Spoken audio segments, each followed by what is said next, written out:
Julebukk or Yule goat. Julebukk or Yule goat, in Swedish Julebukk and Julgumsa, Dalmal, Danish Julebukk, Jolgoat and Nytarsbek, Estonian Julesak and Latvian Julebukk, includes several old, folk customs in Norway, Scandinavia and Northern Europe related to Jol. The exact origin is uncertain, but the varying traditions surrounding the goat as a symbol of Yule celebrations, as a procession leader in carnival processions, gift-giving and so on, originate from both pre-Christian and Christian customs, i.e. Germanic and Norse traditions, church celebrations and later peasant traditions. Wiki. 1, 2, 3, 4 photos by me. Morton Bynes by the 5th of January 2022. 1 to 4. Goat out of straw, a Scandinavian Yule tradition, Julebukk. Picture 5. Julebocken, Swedish Yule goat with bells, gnome, nis and Yule presents, drawn by fairy tale illustrator John Bauer in 1912. The Yule goat has had different meanings and roles in Yule traditions in Scandinavia and Northern Europe, included by bringing gifts. Wiki. Over time, the tradition of going Julebukk, goat, has developed into a game, tradition for children who dress up on Yule Eve, New Year's Eve and various other dates around Yule to go from door to door, perhaps singing Yule songs and getting candy, Yule cookies, juice and soft drinks as rewards. The custom was previously widespread throughout the Nordics and the Baltics, but is mainly only alive in Norway, although it has been in retreat since the 1980s. In newer versions, the children can be dressed as gnomes, Nissa, but without masks that hide their identity. See also Krampus in relation to this interesting tradition. Wiki. Background, history and European parallels. The word Julebukk has been used for a goat that was slaughtered at Christmas, perhaps to have a good year and celebrate fertility or to mark the end of the working year.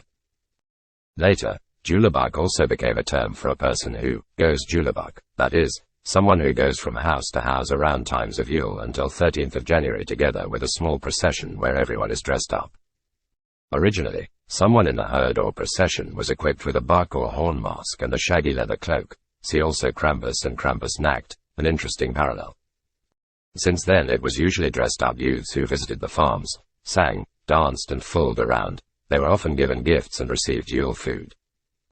The traditions of going Julebukk may be a remnant of mask customs from the south of Europe, Catholic spectacles with devil figures and Yule plays in the medieval period, or a dramatization of Åsgårdagar, Julerea. Into the 1800s, the Yule goat could also bring Yule presents as a precursor and later helper to Santa Claus, Julefader, Odin. Wiki. Picture 6. Picture 7. In older tradition, Julebukk has also been used for a dangerous vetter, in Danish Julevedet, who watched over or spied upon the Yule preparations and could punish people and scare, prank children. In the same way as partly the Icelandic Julasvein and Lucy. The Yule goat can also mean a straw figure that represents a buck with crooked horns and red ribbons, and which is used as a decoration for Christmas. Santa has also been the name of certain types of cakes, bread and party games. Wiki. Goats. In ancient Greece and medieval times, the tradition of a Yule goat has been interpreted by some as a celebration or commemoration of the god Thor in Norse mythology. He had a cart that was pulled by the two goats Tannhjørst, the gnashing of teeth, and Tanngrisna, open spaces between the teeth. He could eat the goats, but they were just as alive the next day, as long as he collected all the bones in the skins afterwards. When he drove across the sky with his chariot, it made a terrible noise. This was called Tordron, thunder. The Jots were afraid of Thor, so they hid when they heard him. The ideas about these two goats may have survived the introduction of Christianity in the form of Yule goats, both as decorations and as the goat that distributed Yule presents before Santa Claus became common. While the goat could represent virility in the Norse culture, it was often associated with outright lasciviousness in, among other things, Greek antiquity, often in the form of goat-like satyrs. However, these characteristics also gave the goat a negative, animalistic role, especially in the Christian Middle Ages when sexuality had to be curbed. Then, among other things, the goat could be portrayed as a symbol of those condemned to eternal punishment in hell, as a mount for witches and as the devil himself. Wiki. Picture 8. Thor's fight with the giants, Swedish, Thors strid med Gitarna, is an 1872 painting by the Swedish artist Martin Eskelwinge. It depicts the Norse god Thor in a battle against the Jotnar. The thunder god rides his chariot pulled by the goats Tanngrisnir and Tannhjørsta, wears his belt Meggingjor, and swings his hammer Njolnir, which is wreathed in lightning. The painting was made using oil on canvas, has the dimensions 484 by 333 centimeters, and belongs to National Museum in Stockholm. Wiki. Yule slaughter. One theory is that Julebukk is the name of a goat that in pre-Christian times was slaughtered for Christmas, presumably to have a good year. Wiki straw figure. The goat had an important place in pre-Christian culture, and that its meaning has survived in the Nordic countries partly in the name of a straw figure that is used today as a Christmas decoration. Traditions such as a custom of bringing a straw goat unseen into a neighbor's house, and then the neighbor trying to bring it back unseen, tell that the goat has had a meaning. Wiki. Picture 9. Ideas about the Norse thunder god Thor's two goats Tangrisna and Tanjas may have influenced the role the Yule goat got later. Illustration of the goats, Thor and Tyr, drawn by Lorenz Frolich for the Elder Edda's Song of Gods, published 1895. Wiki. Picture 10. Two small Yule goat figures made of straw and red ribbons as Yule tree decorations on a Yule tree outdoors in Sweden. The straw goats are a Yule symbol with a particularly strong tradition in Sweden. Picture 11. The Gavlebocken is a huge Yule goat made of straw that every Advent since 1966 has been placed on the castle square in Gavle in Sweden. The goat has been vandalized and burned down for several years. Photo, 2009. Picture 12. English drawing from 1836 of old Yule Fader, Odin, arriving riding a he-goat. This, Santa Claus, is depicted with mistletoe in his hair, Yule food in a basket and a child in his arms. The bowl is marked with wassail, the name of a British Christmas party with roots dating back to the Middle Ages and of a spiced drink for this celebration. Drawing, Robert Seymour, from the Book of Christmas, published 1888, Wiki. Going Yule goat. Julebukk also means in the folk tradition a person who dresses up, preferably in a fur coat and with a goat mask, and begs for food and drink during Yule, Christmas, that is. A person who follows the tradition of going Yule goat. Here there are ties back to old customs known from the medieval period, where the concept of Åskorea, in the 1800s romanticized as Asgardsryan, or the ride to Asgard, told of all kinds of spirits outside at night, often led by a figure with horns. In later centuries, people dressed up in old clothes, symbolizing the dead, led by a figure wearing a goat's mask and animal skin, and danced and made noise between farms during Yule, Christmas. See also Krampus and Krampusnacht. The Yule goat had turned into a frightening, approaching figure, who often demanded more than a little candy. He could appear suddenly in the company, and although everyone knew that it was only an acquaintance who had dressed up with a head and horns, he was a menacing creature who often frightened the children and played tricks on them. In Norway, the Yule goat traditions have been many and varied, and differed from village to village, from town to town and from generation to generation. While today the custom mostly applies to children who go out on Yule Eve to get sweets as a reward, in the past it was also common among young people and adults. They were supposed to be unrecognizable, and part of the point was to guess who the Yule goats really were. The older ones traditionally got a dram when they came to visit. People who went Yule goat during or after the New Year's holiday have been called New Year's goat in several places in Norway. Wiki. Picture 13. Gotland Yule goat from the 1700s. The one who acted as the Yule goat in the Yule procession carried the pole with his head and was himself hidden under a furry pelt. Picture 14. Drawing of a traditional Yule goat, Julebukk. From Uppland in Sweden. The person who led the way in the Yule procession and celebration carried a Yule goat's head on a pole and dressed in animal skin. The Yule goat's head in the drawing is made of straw. Picture 15. God Nyttår, Norwegian New Year's card with a drawing by Andreas Bloch, 1860 to 1917, showing dressed-up children walking the Yule goat. Photo, the National Library. Picture 16. The humorous painting, Julerair, 1922, by Nils Bergslien shows a chaotic, festive procession of the underlings, vetter, goblins, gnomes, trolls, drunkards, murderers and other pack through a Norwegian farmyard on Yule night. The procession is a variation of the Åskorea, a nocturnal procession of spirits, and alludes to the tradition of walking the Yule goat as a merry celebration from farm to farm. The picture also shows a gnome, Nis, riding a goat, a devil, with a fiddle on the back of a reindeer, a snowman and a Julenek, Yule sheaf of grain decorated with a red bow. Wiki. Similar spectacles and Yule figures and creatures in the beginning. The time was not fixed, but each town celebrated when the work of harvesting and threshing was finished and the cattle were brought in from the pasture. It was only during the first half of the 1800s that people started celebrating the festival on the 1st of November. Since it coincided with All Hallows' Eve, Samhain, it partly took on the character of a feast for the dead. Here is the parallel to the many traditions in the Alpine regions, where the same pre-Christian figure has survived, dressed as a male or female figure with goat horns and animal skin: Krampus, Grambus, Klauborf, Bartel, Bartel, Niglobartel, Wabartel, Pelzebik, Pelsnickel, Gumfinkel, Parquet, Cert, Badalisk, and so on. Wiki. Picture 17, traditional Krampus depiction, seen with a whip of birch sticks and a badly behaved kid, according to what the law says. Also said to be the son of hell, according to the law. Picture 18, most people know of the European Krampus who collected and punished bad children. There are quite a few German cards from early and mid-century that show a female version of Krampus, who punishes bad men. In Iceland, the Faroe Islands and Shetland, the Yule goat tradition is linked to Gryla, a sorceress in folklore. Here it is said the people go Yule goat dressed as a vetter. Repetitive is the appearance of the figure with horns and animal skins. Also interesting are the different figures who follow the goat. In large areas it is Saint Nicholas himself, who brings Krampus with him to deal with the bad children. In the Protestant north, the horned one was accompanied by the Christ child, Christkindl, a small child in white clothes and lighted candles. As this figure was often performed by a young woman, the child was traded to Saint Lucia in the Nordic countries. While in northern Germany the goat is the focus, and the Christkindl that follows is the light child, or the saint who performs alone in Scandinavia, or with a procession behind her carrying a single light, where she has a crown of light, candles. In the Netherlands, Sinterklaas, Street Nicolaas, Santa Claus, is the main character, but always followed by Zwarte Piet, Black Pete, initially with horns and tasked with scaring naughty children and taking them away. In the last 150 years he has taken the form of an African, often as a child, in exotic servant's clothes, and less threatening. Wiki. Another interesting connection: Mari Lwyd.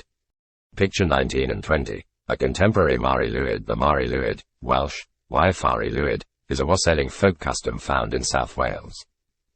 The tradition entails the use of an eponymous hobby horse, which is made from a horse's skull mounted on a pole and carried by an individual hidden under a sackcloth. The custom was first recorded in 1800, with subsequent accounts of it being produced into the early 20th century.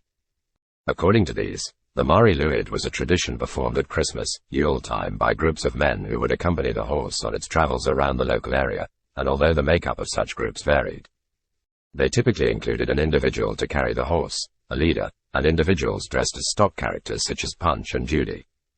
The men would carry the Mari Lwyd to local houses, where they would request entry through song.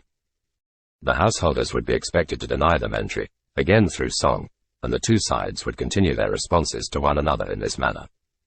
If the householders eventually relented, the team would be permitted entry and given food and drink. Although the custom was given various names, it was best known as the Mari Lwyd. The etymology of this term remains the subject of academic debate. The folklorist Jorwerth C. Pete believed that the term meant Holy Mary, and thus was a reference to Mary, mother of Jesus, while the folklorist E.C. Court thought it more likely that the term had originally meant grey mare, referring to the head's equine appearance. Several earlier folklorists to examine the topic, such as Pete and Ellen Ettlinger, believed that the tradition had once been a pre-Christian religious rite, although scholarly support for this interpretation has declined amid a lack of supporting evidence. The absence of late medieval references to such practices and the geographic dispersal of the various British hooded animal traditions, among them the hoodening of Kent, the Broad of the Cotswolds, and the Old Bull, Old Tup, and Old Horse of northern England, have led to suggestions that they derive from the regionalized popularization of the 16th and 17th century fashion for hobby horses among the social elite. Although the tradition declined in the early to mid-20th century, partly due to opposition from some local Christian clergy and changing social conditions, it was revived in new forms in the mid to latter part of the century. The tradition has also inspired various artistic depictions, appearing, for instance, in the work of the painter Clive Hicks Jenkins and the poet Vernon Watkins. Wiki. Sleipnir is that you. Looking into the various words, expressions and meanings, Vetter is a collective term for all supernatural beings. The word means creature, from a Proto-Germanic root, *witi, related to German wicht, English white and Norse Vetter. Vetter are described based on where they were found, for example, land vetter, forest vetter, house vetter, water vetter, or sea vetter. Attempts have been made to link the neck, nokken to fresh water and the dragon to salt water as a sea vetter, not to be mistaken for the drauga. And also the huldra as a land vetter, or a forest vetter, but it is difficult to find any consequence here. Procopius wrote around the year 500 that the people in the north cultivated the spirits or the vetter of nature spirits, in a type of animism.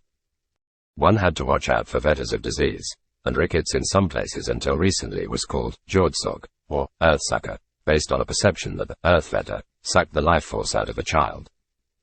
The fire had its own vetter that were important to not disrespect, and as was said in Norwegian folklore, Aristotle also claimed that if children are allowed to play with the heat in the evening, they will wet, vetter, themselves at night. There are also both good and bad vetter, from medieval Latin. Bono res equals good vetter, and males choses equals evil vetter. The vetter differed from trolls in that, like the hulders and gnomes, nissa, the underlings, subgrounders, earth people, almost like dwarves, but usually a bit smaller than the dwarves we know by names and folklore. They stayed and lived close to humans and villagers. In Norse mythology, the vetter sometimes appear together with the Asa and the Vala, but also as more anonymous collective gods, among other land vetter in Iceland, where the Norse during the land invasion took down the carved ship's masts so as not to offend the land vetter who were believed to reside in the otherwise uninhabited land. Wiki. Picture 21, Vetter in Brother Grimm's Fairy Tales, 1915. Picture 22, a vetter, German, witch tale, looking far down from the house facade in Sophienstrasse in Berlin. Lucy. Lucy, in Swedish also Lus, is the name of both Lucy Long Night and the female, demon-like spirit that is linked to this night in Norwegian and Swedish folklore. Lussenatta was the evening and night before Lucia Mass and Lucia Day on the 13th of December. According to Nordic traditions, Trollpack, spirits and witches was out this night to spy upon and judge the Yule preparations. Besides, Yule and winter were considered to start at its full bloom around this time of December. Wiki. Background and lore. The Lucy character, spirit, deity, creature, vetter may have arisen as a merging of St. Lucia, the Shining One, who was celebrated on December 13th, and the devil name. Though not really or the devil, but accused of being so by the church that is retelling a warped story, Lucifer, bringer of light. December 13th was also the winter solstice in the Julian calendar and the longest and darkest night of the year, and was considered so even after the dates were shifted when the Gregorian calendar took over from 1700s. The notions of Lucy as a secretive and controlling, spying sorceress were particularly known in Norway from the areas from Setesdal to the coastal districts of Hardanger. In the same way as the nocturnal ghost ride, Åsgårdsreia, associated with the wild hunt. Around Yule, Lucy in Lussenatta could come with Lussiförda, or Lussireia, Lussridi, a riding procession of spirits and supernatural creatures. Lucy tasted the Yule beer, brought the cake shovel, supervised the lefse baking, Norwegian traditional celebration, party food, in the firehouse and shouted down the chimney pipe, Inge Brigger, Inge Barger, Inge Store Eld Haver. No brew, no bakery, no big fire has made.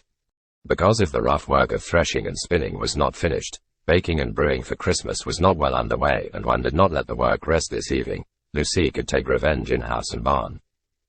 She and the Rhea, the procession of spirits, could come over the roofs and frighten the folk with hideous faces against the windows, come crashing down the chimney and injure whatever and whoever that found it, themselves nearby. Lucy in this relation represented the underground folk or the underlings. Several legends say that she was Adam's first wife, Lilith, and the mother of all underground people, underlings, like Lilith in ancient Jewish tradition. The Hulda people themselves enjoyed the Yule celebration and made sure that both time schedule and custom, tradition, etiquette were followed. Wiki. Picture 23. Åsgårdsreia, often understood and written as Asgardsriden, Asgardsreia, the ride to Asgard, or Asgardsreien by 19th century national romanticists, is in Norwegian folklore a rather motley collection of restless dead souls. They come riding at night and especially around Yule. Rhea is also called Jolareia, Juleskreia or Imberkaladen in Norwegian dialects. Wiki. Dangerous vetter, or spirits of the dead.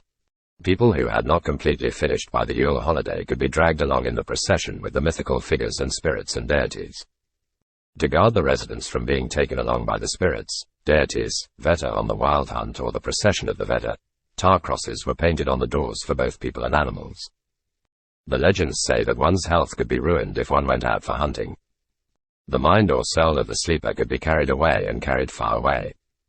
Wiki definitions and background in the Norwegian Etymological Dictionary. The authors Hjalmar Folk and Alf Torp consider Asgardsreien or Asgardsreien, procession, travel to Asgard, to be a literary and incorrect form for dial. Osgore. Eva Arzen believes the word Osgorea is derived from the adjective of sleg equals the scary procession, travel, travelers, journey, ride, while the last part reader comes from Norse, riding entourage, procession. Asgardsreien is a term that the Romantics directly derived from the name of the ass's home Asgard, one hill, several Isa. In national romanticism, it was important to link folk beliefs to the Norse imaginary world. Johann Sebastian Wellhaven wrote a long epic poem with this title. In German tradition, the wild hunter who rides at the head of the retinue, das Witende here, is referred to as Wotan. The Romantics put the name in connection with Odin. Peter Nikolai Arbo painted the Osgorea in several drafts of this motif. The main variant was painted in 1872 and hung for a long time in a central place in the National Gallery in Oslo. The myth of Osgorea is linked to the old Germanic notion of the wild hunt, die Witende here, the raging army, which was unleashed around the liminal phase that arose between the Yule weekend and the New Year weekend. Another name is therefore Jolskrea or in Sami Julegadze. The leader of the raid was, in Norwegian tradition, Sigurd Svein or Sigurd Favnesbane. In popular belief, it is claimed that a hulder or a sorceress called Guro Risserova formed the rearguard in the procession. Another possible explanation for the link Osko or Aska could be beer sheds. It is therefore likely that the legend is linked to the ancient Norwegian carnival traditions during the Christmas weekend. See Julebukk. Wiki picture 24, Woden's Wild Jagd, by Friedrich Wilhelm Heine, 1882. Ganford or Gandre was in Norse times and in northern Norwegian folk belief a witch's ride or Asgardre through the air. Ganfurda could also be understood as a storm of ghosts, while the word Gandre denoted the air ride itself. The word Gian originally meant a pointed staff or wand used by witches and sorceresses, and it has been suggested that Ganfurden is thus one of the origins of the notion of witches riding on their broomsticks. Wiki. Picture 25. Witches ride Lucirea also in Lucenata, the longest and most dangerous night of the year and the night before St. Lucia's Day, according to parts of Norwegian folklore, the female. Spooky Veta or Witch Lucy could come rding with her procession of spirits and souls and Veta in the Luciferde, or Lucirea. Wiki. Picture 26, Luis Ricardo Falero, Witches Going to Their Sabbath, 1878. As Christianity began to take hold of Europe in the late medieval era, wild stories of witches and their Sabbath rituals became popular. Often these stories implicated and scapegoated women who were easy targets, especially older women who were beyond childbearing years and healers. At times a single spectral huntsman would be involved too. They would travel to their secret place in the woods and hold their coven, eat babies and fetuses, and copulate with the devil. They would ride a flying goat, the goat being an incarnation of the devil himself. Falero gives us all the familiar symbols in this fantastical vision meant to titillate. The witches swirl and ride in the stormy convoy, implying sexual frenzy. The witch at center stares at us and draws us into the scene, with both evil and lust in her eyes. HTTPURL. The Wild Hunt. You don't want to be outside when the ghostly procession of the Wild Hunt surges past. You may be sucked into the dark frenzy, with or without your body along for the ride. Picture 27, Der Waldjäger, by Johann Wilhelm Cords, painting. Picture 27, Der Waldjäger, by Johann Wilhelm Cords, painting, Wild Hunt. Picture 28, The Wild Hunt of Odin, Peter Nikolai Arbo. Country Life UK, December 27, 2017. John McEwen comments on The Wild Hunt of Odin, this mighty painting, charged with tremendous energy and drama, but also with great grace, is a meeting place between the northern world and romanticism.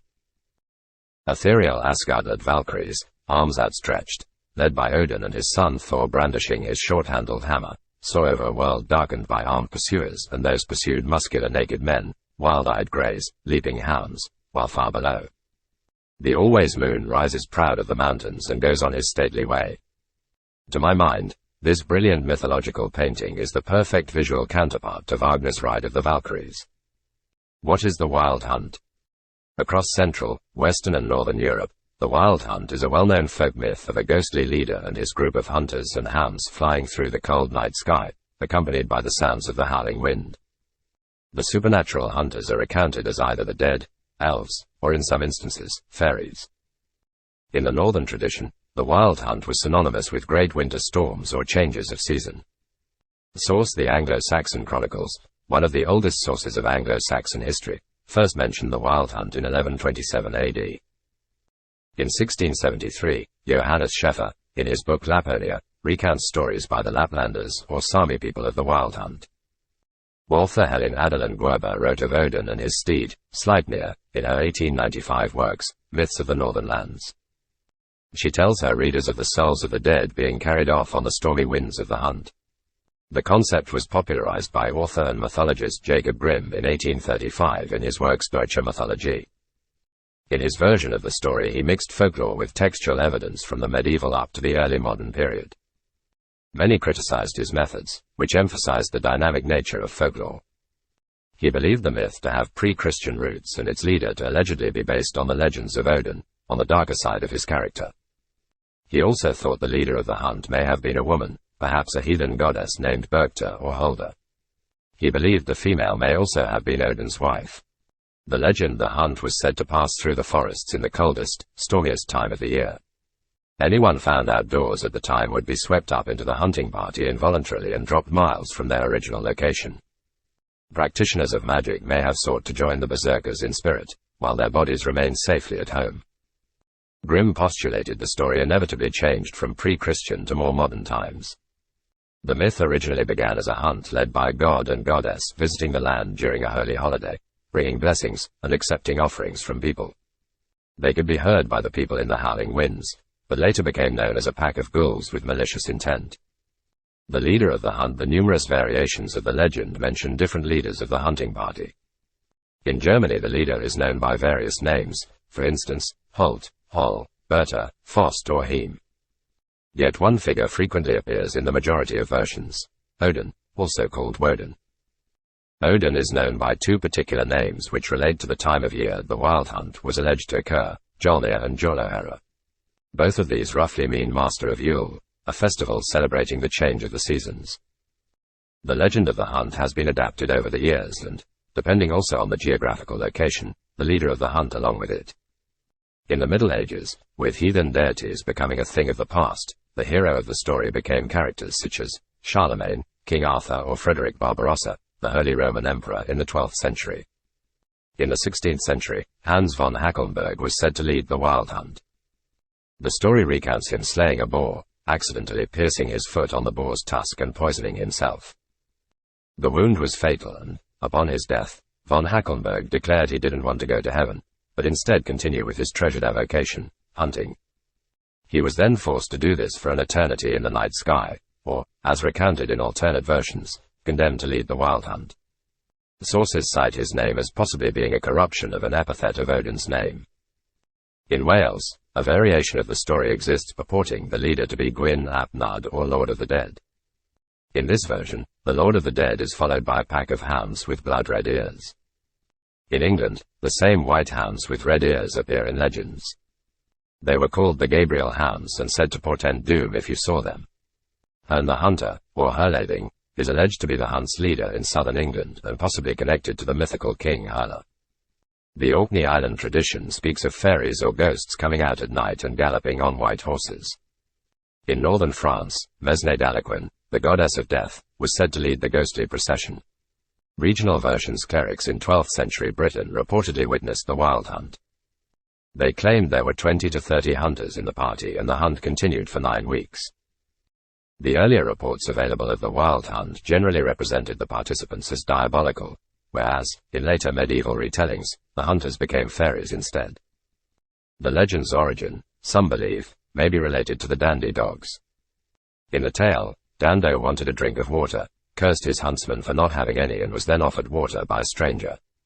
The stranger stole Dando's game and Dando himself, causing his dogs to give chase. Another version focuses on King Hurler, who had just visited the Fairy King. The king was told not to dismount his horse until the greyhound he carried had jumped down first. 3 centuries passed and his men continued to ride as the dog had not jumped down yet. In Germany, the hunter is sometimes associated with a devil or dragon and rides a horse, accompanied by numerous hounds. The prey, if mentioned, is usually a young woman who is either innocent or guilty of some crime. Often the tale recounts someone encountering the hunt. If they oppose or stand up to the evil horde, they are punished, but if they aid the hunters, they are rewarded, customarily with money or the leg of a slain animal. Unfortunately, if they receive the latter, it is usually cursed and impossible to get rid of without the aid of a magician or priest. The tales also mention that someone standing in the middle of the road is somehow safe from the hunting procession. The wild hunt was not seen, only heard, in Scandinavian versions of the myth. Typically the barking of Odin's dogs, as well as the forest growing deathly silent, warned people of their imminent arrival. The hunt commonly signified a change in seasons or the onset of war in their folklore. In Scotland, the wild hunt is closely linked to the fairy world in some sources. Evil fairies, or fae, were said to be cast from the Slua or Unseelie court, the noble fairy court. The Slua allegedly flew in from the west in order to capture dying souls, resulting in people in Scotland, up until the 20th century even, closing windows and doors on the west side of their houses when they had a sick person inside. Similarly, the Orkney Islands were said to be home to trows, or trolls. The creatures supposedly hated the sunlight and tried to catch and eat mortals, unless the humans were lucky enough to escape by crossing over a stream. In modern paganism, in modern pagan tradition, practitioners incorporate the concept of the wild hunt in their rituals. In the late 1990s, anthropologist Susan Greenwood witnessed such a ritual. She reported the pagans used the myth in order to lose themselves, as well as confront and restore harmony with the wild, dark side of nature. According to the Handbook of Contemporary Paganism, the hunt embraces the participation with souls, the dead and animals, as well as the ritualized circle of life and death.